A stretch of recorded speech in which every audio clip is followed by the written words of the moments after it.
Cosa, bonjour. Bonjour. Vous êtes le PDG de Carbone Lorraine. On va parler avec vous des résultats annuels et des perspectives. Rappelons que Carbone Lorraine est un spécialiste des industries des protections électriques et notamment de tout ce qui est effectivement tout graphite. Oui. Sur cette industrie-là, on voit d'ailleurs à côté de nous un certain nombre de produits. C'est d'abord une activité industrielle. Est-ce qu'elle est forcément liée justement à la conjoncture? Pas vraiment, pour une partie nouvelle en tout cas, puisque dans le graphite, nous avons maintenant une demande énorme qui provient du solaire. Il faut beaucoup de graphite pour produire le silicium qui sert à faire les panneaux solaires. En fait, une tonne de graphite pour 10 tonnes de silicium. Et donc ça, c'est pas du tout sensible à la conjoncture, même s'il y a des petits problèmes qui apparaissent dans l'année qui vient ou dans celle qui suit, le graphite continuera à croître à cause de ça. Sur l'activité, justement, sur cet exercice 2007, est-ce que la croissance a été au rendez-vous pour vous, je dirais, dans les zones où vous opérez, puisque plus de 85% de vos ventes se réalisent à l'international? Tout à fait. La croissance a été là, puisqu'on a réalisé 10% de croissance à périmètre échange constant. Pour une vieille société industrielle comme la nôtre, c'est beaucoup. Toutes les zones ont été en croissance. La plus faible a été la zone américaine, mais je dirais que pour nous, ça s'explique parce qu'on a restructuré notre activité automobile et donc c'est normal, si vous voulez, que la croissance était un peu plus faible. Hors auto, en Amérique du Nord, on est quand même à 6%. Et bien entendu, le pompon, c'est l'Asie, puisque là, on est à 27% de croissance sur un chiffre qui est important pour le groupe. Faire 27% sur rien du tout, c'est facile, mais là, l'Asie représente maintenant 17,5% du chiffre d'affaires de Carbone Nord. Alors, il y a quelques mois, justement, à propos de l'Asie, c'était une de vos ambitions importantes, c'est-à-dire quelque part de redéployer le groupe sur cette zone. Vous avez d'ailleurs inauguré la fin d'année dernière une usine. Qu'est-ce que vous pouvez dire justement de cette zone asiatique? Mais écoutez, effectivement, il s'agit vraiment d'un redéploiement pour le groupe, puisqu'il y a quelques années, nos ventes étaient focalisées à 90% sur l'Europe et l'Amérique du Nord, et on a maintenant une situation beaucoup plus équilibrée, avec un pavé des pays émergents qui représente plus de 25%. Donc on a un rééquilibrage pratiquement un tiers, un tiers, un tiers entre les trois grandes zones économiques de la planète. Est-ce que c'était d'abord lié au fait que vos clients migraient eux aussi vers l'Asie? Oui, ça a pu jouer à l'origine, mais en fait, il y a surtout la volonté de notre part de pénétrer cette zone. On y est présent depuis très longtemps, depuis 25 ans en Chine et 50 ans au Japon. Et ce qui a été le déclic, si vous voulez, c'est la décision qui a consisté à dire on va investir dans des ateliers, on va investir dans des usines. Et clairement, les clients asiatiques ont été séduits par le fait qu'on était capable de leur apporter des produits aux normes occidentales avec des coûts asiatiques et surtout des délais de livraison locaux du coup. Ça, c'est un peu rare parce qu'effectivement, quand on parle de la Chine, on en parle en bien et en mal. Et quand on parle en mal de la Chine, c'est souvent les questions de qualité. Oui, ben, bien sûr, je ne dis pas qu'il y ait des gens qui aient des problèmes de qualité avec les produits chinois. Ceci dit, je peux vous indiquer par exemple qu'on vient d'inaugurer l'usine dont vous parliez à Chongqing, dans le centre de la Chine. On est arrivé à une qualité extrêmement voisine de la qualité de notre usine américaine grâce à l'assistance des ingénieurs américains, français qu'on a envoyés là-bas en quelques semaines. Et donc les Chinois sont des gens extrêmement dynamiques qui ont envie d'apprendre. Ils apprendront sur la qualité comme sur le reste. Et dans notre cas, ça a été vraiment très vite. Alors, ces investissements effectivement réalisés ne seront plus à réaliser dans les prochains mois.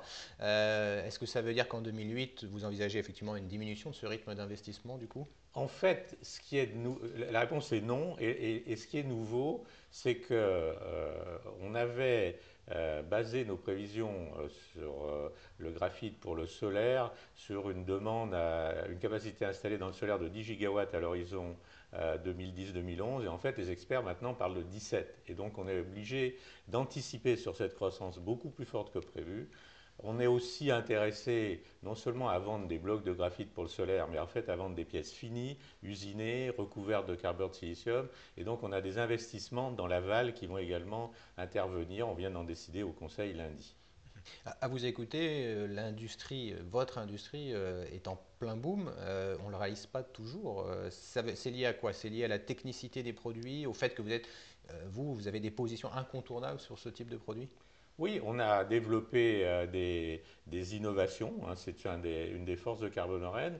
On est une société modeste, hein, on en fait 700 millions d'euros de chiffre d'affaires, mais on investit dans le développement et on le fait la plupart du temps en s'accrochant à des grosses locomotives, des sociétés comme Wacker en Allemagne, comme Cree Research aux États-Unis, comme éventuellement Mitsubishi au Japon ou Denka, qui développent eux des procédés très complexes, qui ont besoin de solutions sur les matériaux et on vient leur apporter ces solutions.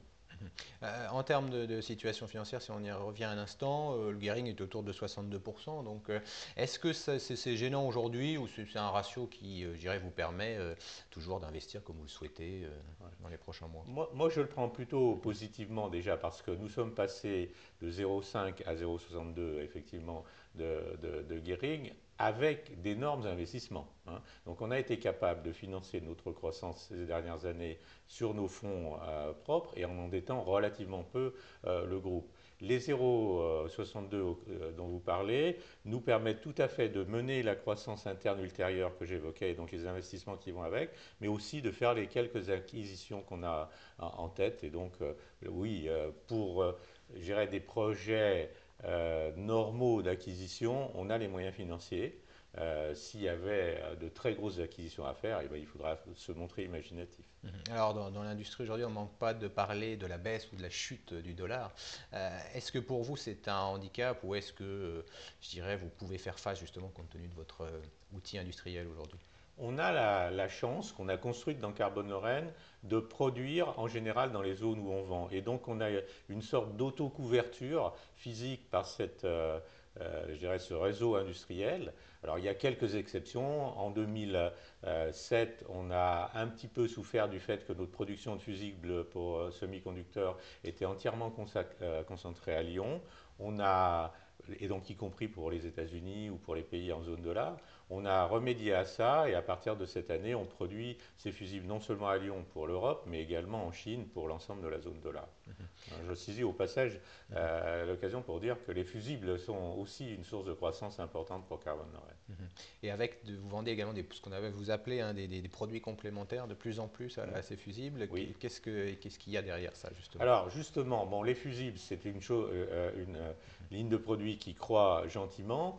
Pour accélérer cette croissance, nous avons développé des produits autour du fusible, comme des refroidisseurs qui servent à optimiser le fonctionnement des semi-conducteurs de puissance. Également, nous faisons des interrupteurs de puissance pour des installations d'électrolyse, par exemple. Ce sont des nouveaux produits où on amène beaucoup de technicité. On amène, là c'est typique si vous voulez, pour des clients comme Siemens, comme ABB, comme Alstom, on amène des solutions techniques pour les gens chez eux qui conçoivent les grosses installations électroniques et qui ont un problème tout simplement d'évacuation de chaleur, hein. C'est un problème tout simple. On leur a amené une solution compacte, économique, qui marche bien et ça explose. La croissance sur les refroidisseurs l'an passé a été énorme. Elle représente sur un relativement petit chiffre d'affaires 1 point de croissance pour l'ensemble du groupe. La grande inquiétude du moment sur les marchés, c'est le ralentissement bien sûr économique américain. Pour Carbone Lorraine, quel peut être l'impact? Est-ce que vous pouvez le chiffrer? Comment vous l'envisagez? Ça dépendra évidemment de l'ampleur de la crise si elle survient. On est capable de s'adapter. On a des facteurs de résistance importants. Je pense déjà à notre présence en Asie, hein, qui est un facteur de résistance important, la meilleure répartition géographique des ventes. On a modifié nos zones de production aussi, on les a alignées sur les zones de vente et on a aujourd'hui, en 2007, on avait déjà 43% de nos effectifs en zone émergente. On aura un peu plus encore après les acquisitions qu'on est en train de faire en Chine cette année, à la fin de l'année. Et on a les moyens d'adapter nos coûts de production à la fois en Europe et en Amérique du Nord s'il faut s'adapter à la crise. Vous parliez tout à l'heure de croissance externe. Si on regarde le titre, hein, Carbone Lorraine en bourse, il a été chahuté.